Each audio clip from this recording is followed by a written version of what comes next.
It was a chill evening in the small hill station town where everyone knew everyone. What the fuck? Nestled in the misty mountains, the town was always cold, and the nights came early. A young boy, no older than 13, decided to take a walk before it got too dark. The winding road ahead, surrounded by fog, seemed to call to him. He pulled his jacket tighter as the drizzle began to fall. The road was empty, eerily quiet, except for the sound of rain tapping on the leaves. As the boy walked, he noticed a figure in the distance, an old man, walking with a limp. He held an umbrella, his long tattered coat brushing the ground as he moved slowly ahead. The boy felt uneasy being alone, so he quickened his pace, hoping to catch up with the man.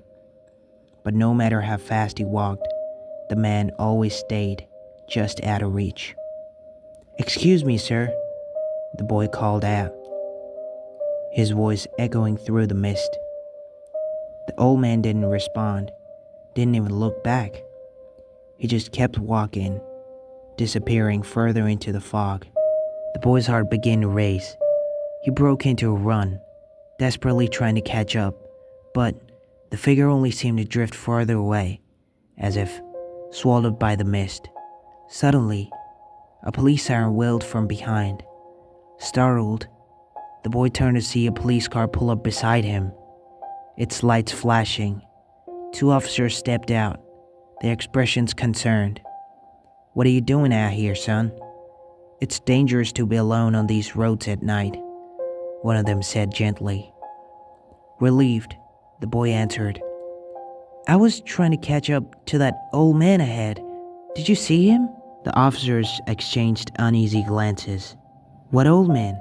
one asked. The boy turned back toward the road, but his stomach dropped. The road was empty. There was no sign of the old man. His voice trembled. "He was just there, right ahead of me." The officer put a hand on the boy's shoulder. "Come on, let's get you home." Feeling confused, the boy got into the police car. As they drove through the foggy streets, he couldn't stop thinking about the man.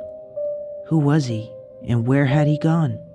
Something about it all felt terribly wrong. That night, in the warmth of his home, the boy lay in bed, but sleep wouldn't come. The image of the old man, always just out of reach, haunted him.